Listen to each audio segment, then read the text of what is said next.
car is incredibly fast, very powerful, but very smooth at the same time. I think RM Sotheby's did like $80 million car sales that weekend. Thanks.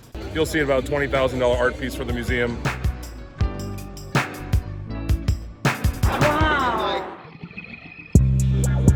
Back from Amelia Island, another day in the paradise. We're gonna be doing a quick ride out, a first time ride out on the channel with this R129 Brabus SL73S. You guys seen it arrive on the channel a couple weeks ago with the vents in the hood. Crazy, crazy car. It actually arrived while Shmi was here visiting. So we are gonna ride out today for the first time and show you guys how it performs and show you about that Brabus life. Let's go.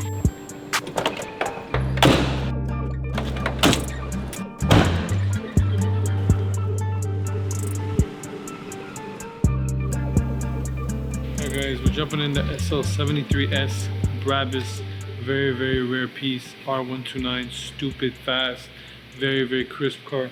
This car was very well maintained. The owner who had to put a lot of kilometers on it. Everything works perfectly, everything's immaculate. The way to tell if R129 is good, guys, is if this works. If this goes up and down, which you see it moving right now, super, super rare. These cars, they usually never have this working. So as soon as you see this working, that means this car's been taken care of. So moving headrest, big, big, big plus. Let's go.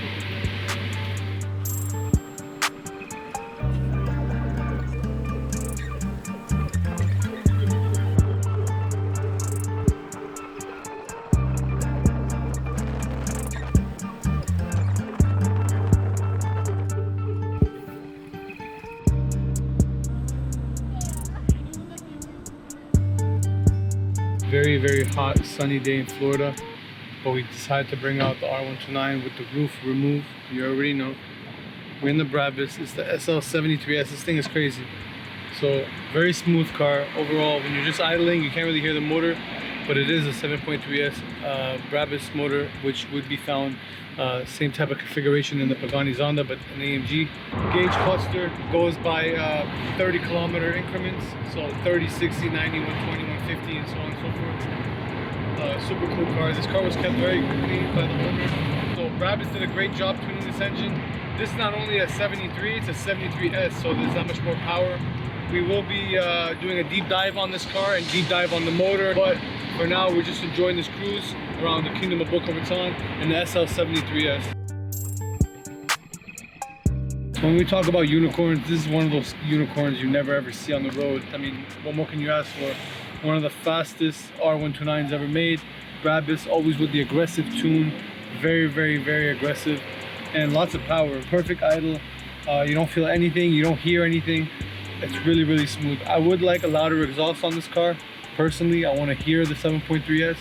But, you know what I mean? It is what it is in Germany. We got to respect the rules of Germany. And we're keeping this car 100% stock. Shout out to everyone that ever had a Brabus out there, and if you're dreaming of having one, keep dreaming because it's worth it, and your dreams will come true, and it's worth every dream because these cars are insane. Let's go.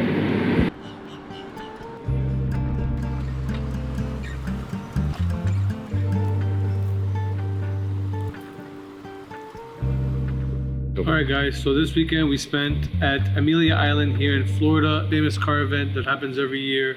A lot of prominent car collectors, a lot of big cars over there, millions and millions of dollars, $20 million pieces. It was definitely a different type of, scene than we're used to showing these cars around here in South Florida, but it was cool. We got to experience some really great things, meet some cool people, see some dope whips, and have some amazing memories along the way. Over here, driving around the Amelia Island, guys. Amelia Island event. You already know we're spotting Benzes, even all the way out here in the middle of nowhere. Isn't that right, Daniel? Yeah, we out here. We're seeing things everywhere. We might buy a house, might buy a Benz, might buy a hotel. So we just seen something special coming up over here. We're not sure what it is. It looks like a convertible. It looks like from the early 50s, late 50s. Let's see what it is, guys. Out here with Vico, look what we found. Chilling on the island, bro. Crazy. We might have to pick this one up and see what it's about. Oh my God. Island boys. Look at them island boys found in Amelia Island. Island boys. The seller wanted crazy money for it, so we had to pass on it, but very impressive car. The car was gorgeous. Of course, it just looked like another variation of a fin tail to me. No, I was kidding. It looks cool. It has a manual shifter right on the steering column, which is an OG thing, old school Benz thing, which is cool. We did see it around town later, so my guess is one of the guys by the beach tucked his car there for the weekend, brought it down, showed out, put a for sale sign on it, just to kind of see what he could get. The number he put up was high, so we kind of know better than that. You can't get one over on us. We know these prices, guys. We know them. Amelia Island's a very nice place, very peaceful, very serene. I like docile. Yeah, it was very nice. So we were just chilling there with the old people, and getting a glimpse of our future. You know what I'm saying? So as soon as we got to RM, that's one of the big auction houses there. There's Broad Arrow and there's RM. So as soon as we got there, this auction, they sell Ferraris, they sell $20-30 million Ferraris. But as soon as you get there, the first car they had at the front was a Pagoda. Ladies and gentlemen, we're here outside RM Sotheby's in Amelia Island. I'm here with Vico, looking at one of the finest examples of a Pagoda we've seen. We're here at RM Auctions at Amelia Island, guys. Very, very cool event. We're walking in here, we're seeing $11 million Ferraris, crazy things, F40s, F50s, and at the front, at the very beginning of the auction, right when you walk in, they put a Pagoda. Just to show you guys how relevant Mercedes is. The Mercedes culture is strong, and we're here to represent it. Patina boys, let's go. But also they put this shitbox. So I think between all the auctions that took place on Amelia Island, I think it was well over $300 million of cars were sold, which is crazy if you think about it, just in one weekend, in one spot in Florida. All right, guys, we're here about to watch this movie in Amelia Island. It's about Corvettes. What's it about, Bernard? You know? It's about Corvettes in Le Mans in the 1950s when they raced in Le Mans. There were 4 Corvettes that were lost. I didn't know about that, but look what they got on the screen. Benzes. It's like a lot of these historical movies, it was a cool story. It was about the Corvettes in Le Mans, and how the Corvettes ran in Le Mans one year, they were lost and people found them again. I think it was really good information. Probably could have been about 30 minutes shorter. We took advantage of the open bar, hung out, talked a little bit, networked with some locals. Bernard opened up some car doors that he shouldn't have opened up. This is not our car. Bernard, this is not our car. Whose car is this, Vico? From Big California, Derek Bell. Definitely a 9-figure car. Yeah, definitely like a $10 million car. He opened the door and held it up. And probably was going to get in it if I didn't stop him. One thing I got to give it to him, Bernard's an OG in this. He's been doing this a long time. Bernard worked for Brabus in the early 80s. He worked for Porsche, and he's been working around Mercedes his whole life. He's driven many cars, so it was nice to have him there with us as an OG in the game that could tell us this is that. He knew pretty much every car there. He's driven almost pretty much every car there. So we had a lot of fun with that, having our own little chaperone, our own little adult supervision we needed from Bernard. Yeah. He helped us out a lot. Yeah, because he was our tour guide. We tried to get him to hit the vape pen a couple times, but he wasn't feeling it. It's early. We up here at Amelia Island. About to do the damn thing by the beach in the morning. Vico, how you feeling today? Promoting the brand out here in Amelia Island. It's about to rain, but not for it.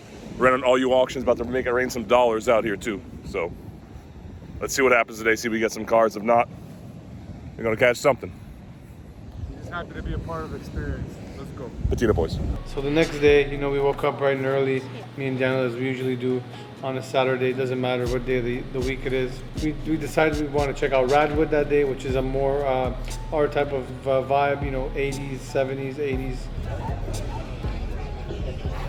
Out here, Radwood. Here with this 190E, you already know, we stay close to our people. Checking out a few Benzes, having a good time. Checking out Radwood. We walked around and see some other cool cars. They also have the Concours de Le Mans, which is actually Pretty funny. Some funny stuff, random cars that they put on display.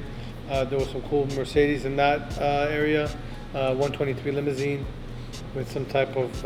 Yeah, the Concours de Le Mans is basically people bring the weirdest, oddest, most dysfunctional cars to a car show, and they just compete in different categories of weirdness. For example, the oddest Volvo will get a bag of Swedish meatballs as an award, things like that. So they had a couple Benzes there represented by some real eccentric people. that could start them with biodiesel and start them with the key by putting it directly into the engine block. Some real psychos. So.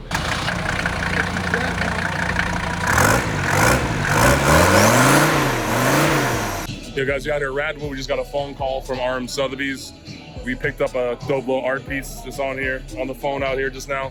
So it came up, about 2 bidders going back and forth. So you'll see about $20,000 art piece for the museum. It's gonna be dope. We'll show it to you guys in a little bit. Historic Mercedes piece, guys. Historic artwork, among other pieces of art out here. We're trying to Not just buying cars, we're buying everything. Buying it all, biggest. And you know, during the time we were looking at cars at the Concours de Le Mans and Radwood, we got actually the call because we had placed a bid on this very special statue, which was, well, let's call it sculpture. Sculpture by Stanley Wanless. From 1982 we 1982, made this. so way before any of us were born. Right around the time my grandfather was born, actually.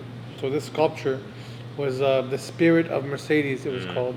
Mercedes-Benz is named after the founder's daughter, who was Spanish. And she ended up dying when she was right around her 30s, but he was still running the business. And he considered her the inspiration for the company, and so the company was named Mercedes. So it's a beautiful sculpture with him and a passenger.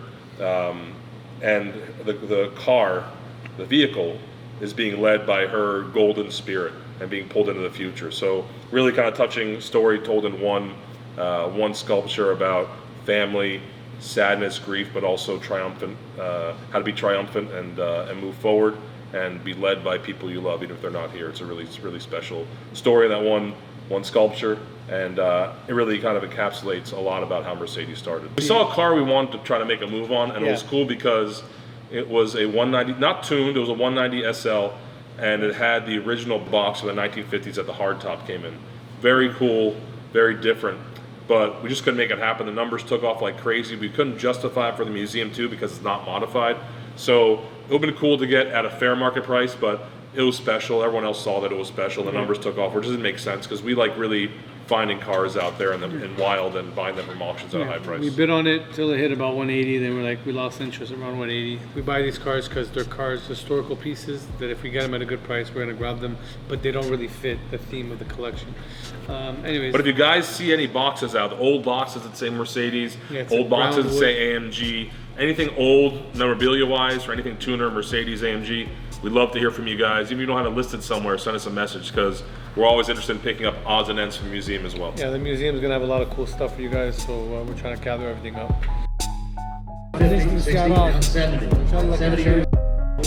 20 million for the Ferrari. What's up, man? The purpose of a concours d'elegance is to kind of show how a car was in its period, looking as good or better than the day it came off the dealership showroom floor. So the idea of these cars is to be as original as possible and or as pristine as possible. Sometimes they let you trade off originality for a restoration. There's different categories for cars that have been restored. So a lot of cars you see there are actually original, perfectly kept cars that look like they're brand new. Other ones have been through full restoration processes. So it's amazing seeing the quality of cars that are there. And we know that a lot of the vehicles we have one day will be featured in areas like this when they reach that certain age and certain provenance. We had a good time, chilled out, met a few people, politics, you know what I mean? Bernard knew a lot of people. Bernard knew everyone, man. You know, it's not the same as the Rick Ross car show, or it's a different vibe. It's a bit more polished, a bit more different generation, but nevertheless, great time. We loved it. Next year, we're hoping to try to bring a few cars there, put them on display. We're trying to work something out right now. If we can, we can. If we can't, we're gonna keep trying. It is what it is. It's the Patina boys, biggest. Let's go. Welcome back to the channel, boys and girls. It is the Patina Collective, the biggest ever do it in the kingdom of Boca Raton. Of course, you already know what it is. Today, another day where we open up books for y'all. I got one new one that I'm going to talk about today, and another special book that I don't know, we didn't dive into too much on the channel, but we got to talk about it because the value for this book is going through the roof, skyrocketing. So we're going to start off by opening this package here. It's been already ripped a bit, so we're going to finish the job. So this book is another tuning book. You know, we hunt cars and we hunt literature. And this right here is another one of those special books that has many tuner cars inside of it. So Testarossa with a twist. And I believe they're talking about the Gemballa, and it says how Gemballa tuned an iconic Ferrari into the ultimate expression of the 1980s excess.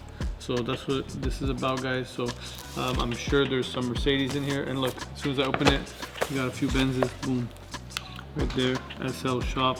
You see the R107s lined up. Next up, we're gonna talk about this book. See, we've had this book on the channel before, but what happened was, I was tracking this book down for years. And when I finally found it, I found it in German. I was on the hunt for an English version, and I finally found one right here. And you can see this is the most official Mercedes book, the first 45 years, all the cars they ever produced, the conception of AMG and how everything came to where it is today.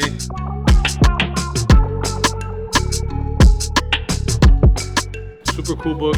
I can't wait to read it. I couldn't really read it in German.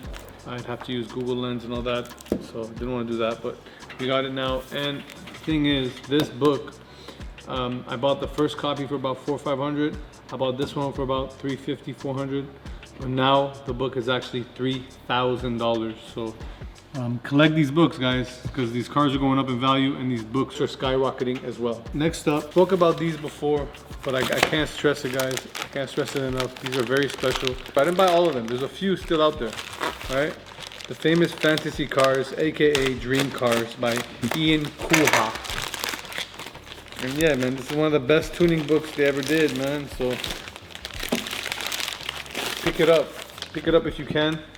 All right, I'm still grabbing them when I find them, especially when I find them for the low. So you know, you got all the tuners in here, Sparrow, SGS, you know, AMG, Koenig. Pick one up. Speaking of Ian Kuha, you got another one right here, and this is my favorite. Fantasy cars, the same book but with a different title and a different cover, and you know, see it right there. So that's what it is, guys. So keep collecting that literature, and these books are all going up in price.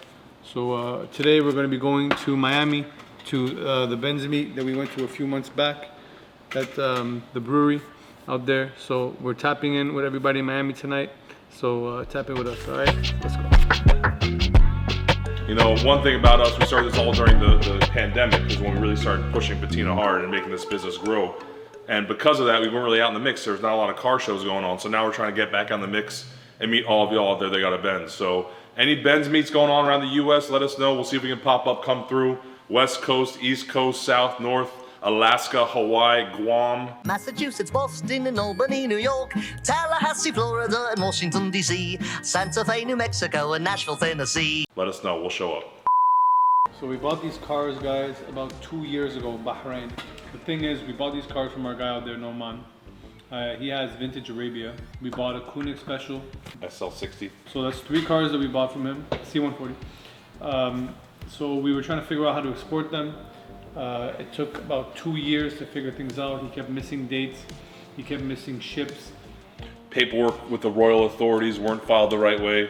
A lot of first-time stuff, guys, shipping out of countries. Because most everyone in Bahrain ships cars in, no one ships cars out. Finally, we're getting to the end of this long deal. These 3 cars will be leaving Bahrain soon, hopefully. It takes about 2 weeks. Well, you have to do the paperwork for exportation 2 weeks before the cars get on the ship. So we've been dealing with that right now. But basically, just to show you guys, it's not as simple as it looks. We deal with a lot of things, a lot of logistics. We're looking for SL55, SL65. We want something crazy, different, some Tokyo drift shit. Daniel went crazy, look at I'm looking for something like this. Look at this, look at the wide body, look at the tangerine paint. So Daniel's heading out to New York tomorrow morning to go look at this car. Can't wait. Hopefully it's still available. We just got it for about half the price. All things hip.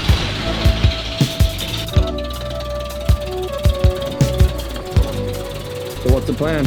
Julio dropped out. Daniel's not around, so we're taking only this car. I mean the rally car. So going just the rally car to Miami. Politic with the guys. Let's go.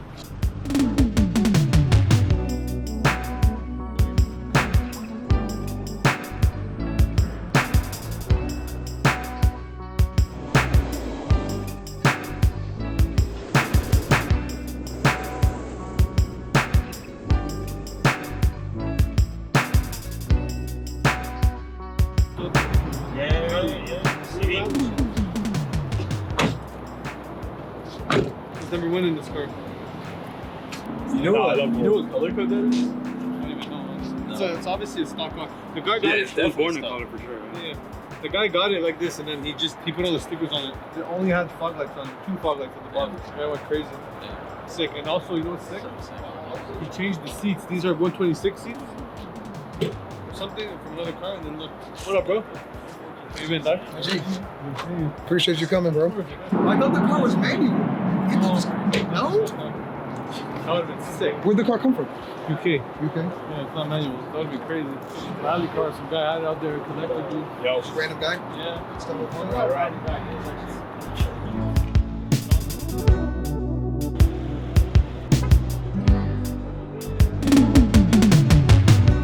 Can't go wrong with a classic R107, guys. Nasty with the gold pinstripe on the black. Nasty. 040 paint. Beautiful cream interior, man. And my dog got his little initial right here. More hose daily. AMG, you know what I mean? Nasty. E55. Beautiful. I like it. I like it a lot. We got the 460 right here. You already know the W460. It's a coupe, 2-door. Beautiful old G-Wagon, man. These are nice, beautiful cars. You can pick them up for pretty cheap around Europe, all over the world. So look out for these guys. W460 G-Wagon. R129 right here with a very common issue that happens. I've had this happen to me on the highway back in the day on my first R129. The signal light on the front headlight just falls off. So it's a problem. We got the C126 next to it, all gold. You know what I'm saying, guys? So all types of flavors tonight, from the 80s all the way to the 2000s. What's up, Bill? How you doing? You guys got cars or you just hanging out? Oh, nice. Beautiful. What we got here? E-Class, you know what I mean? Another E-Class, guys. So a lot of E-Classes where E-Classes are strong tonight. But like I said, we got SLs, we got G-Wagons, we got SECs. So shout out to all the Benz guys out there. Miami, let's go. This is the 500E Lorenzer build. You know what I mean? Shout out to my dog Danny. You know what I mean? Nasty, nasty.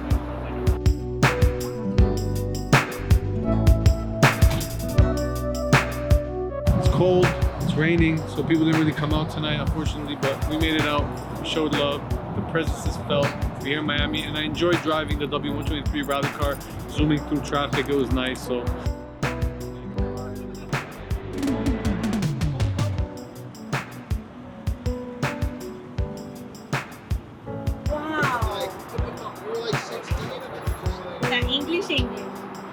Alright guys, checking out right now. I mean, we're here at this vintage Benz meet in Miami. Shout out to everybody that came out.